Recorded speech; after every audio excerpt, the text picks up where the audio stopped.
शास्त्रों में बताया गया है कि सत्यनारायण व्रत कथा का पाठ करने से व्यक्ति को 1000 यज्ञ करने के बराबर पुण्य फल की प्राप्ति होती है। सत्यनारायण भगवान व्रत कथा में भगवान विष्णु के सत्य स्वरूप के बारे में बताया गया है। इस व्रत का पाठ करने से घर में सुख समृद्धि का वास होता है और भगवान विष्णु की कृपा बनी रहती है। साथ ही इस दिन होली है, ऐसे में इस दिन का महत्व और भी बढ़ जाता है। तो चलिए सत्यनारायण भगवान की कथा के बारे में जानते हैं। वीडियो के आगे बढ़ने से पहले वीडियो को लाइक व चैनल को सब्सक्राइब करें, जिससे भगवान सत्यनारायण आपकी समस्त मनोकामनाओं को पूर्ण करेंगे। एक समय की बात है, नैमिषारण्य तीर्थ में सौनकादि 88,000 ऋषियों ने श्री सूत जी से पूछा, हे प्रभु, इस कलियुग में वेद विद्या रहित मनुष्यों को प्रभु भक्ति किस प्रकार मिल सकती है तथा उनका उद्धार कैसे होगा। हे मुनि श्रेष्ठ, कोई ऐसा तप बताइए जिससे थोड़े समय में ही पुण्य मिले और मनवांचित फल मिल जाए। इस प्रकार की कथा सुनने की हम इच्छा रखते हैं।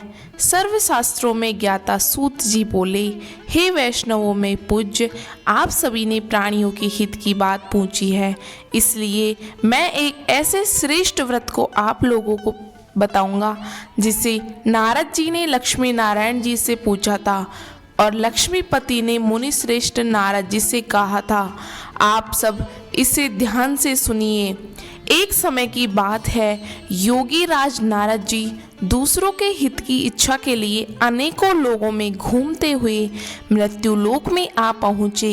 यहाँ उन्होंने अनेक योनियों में जन्मे प्राय सभी मनुष्यों को अपने कर्मों द्वारा अनेकों दुखों से पीड़ित देखा। उनका दुख देख नारद जी सोचने लगे कि कैसा यत्न किया जाए जिसके करने से निश्चित रूप से मानव के दुखों का अंत हो जाए। इसी विचार पर मनन करते हुए वह विष्णु लोक में गए। वहां वह देवों के ईश नारायण की स्तुति करने लगे, जिनके हाथों में शंख चक्र गदा और पद्य थे, गले में वरमाला पहने हुए थे। स्तुति करने लगे। नारद जी बोले, हे भगवान, आप अत्यंत शक्ति से संपन्न हैं। मन तथा वाणी भी आपको नहीं पा सकती। आपका आदि मध्य तथा अंत नहीं है। निर्गुण स्वरूप सृष्टि के कारण भक्तों के दुखों को दूर करने वाले हैं। आपको मेरा नमस्कार है। नारद जी की स्तुति सुन विष्णु भगवान बोले, हे मुनि श्रेष्ठ, आपके मन में क्या बात है? आप किस काम के लिए पधारे हैं, उसे निसंकोच कहो। इस पर नारद मुनि बोले कि मृत्यु लोक में अनेक योनियों में जन्मे मनुष्य अपने कर्मों के द्वारा अनेक दुखों से दुखी हो रहे हैं। हे नाथ, आप मुझ पर दया रखते हैं तो बताइए, वो मनुष्य थोड़े प्रयास से ही अपने दुखों को कैसे छुटकारा पा सकते हैं। श्री हरि बोले, हे नारद, मनुष्यों की भलाई के लिए तुमने बहुत अच्छी बात पूछी है।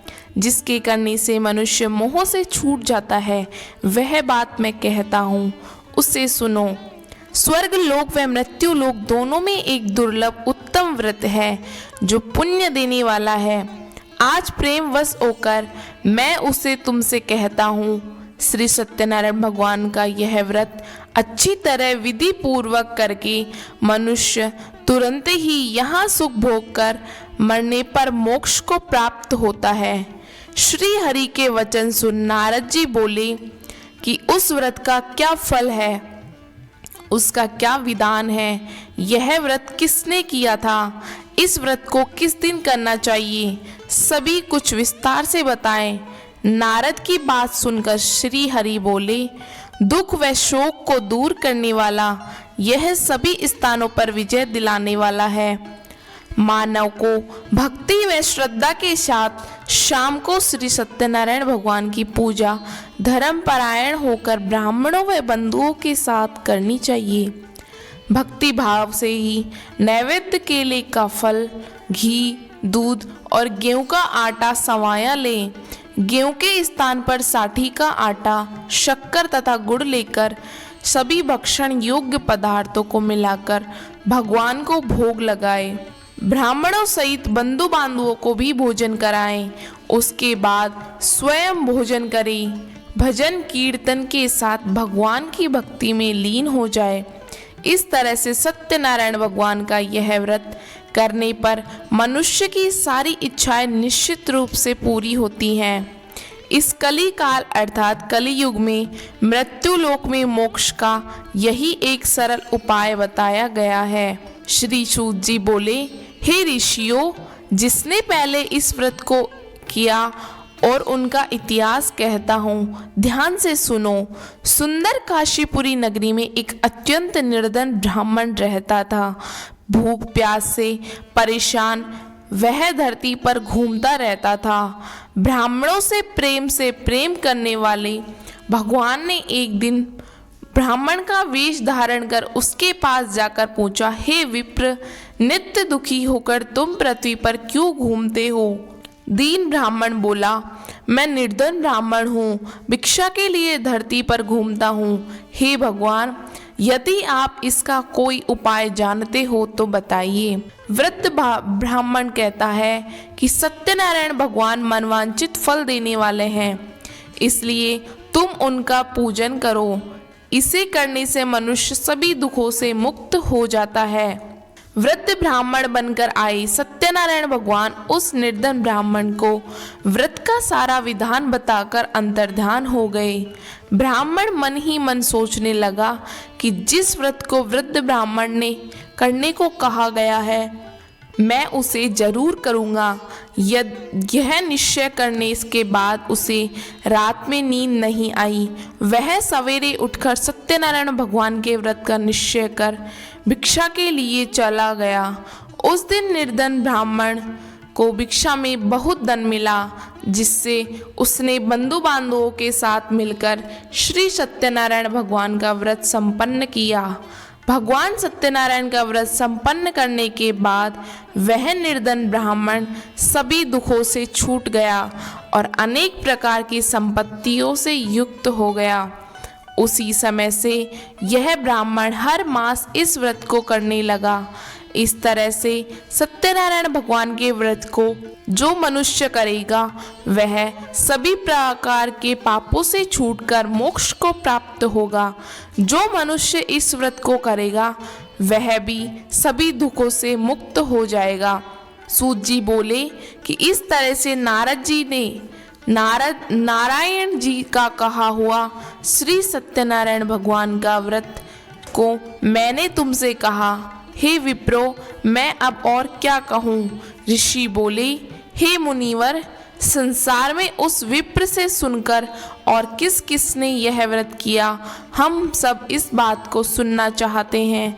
इसके लिए हमारे मन में श्रद्धा का भाव है। सूत जी बोले, हे मुनियों, जिसने इस व्रत को किया वे सब सुनो।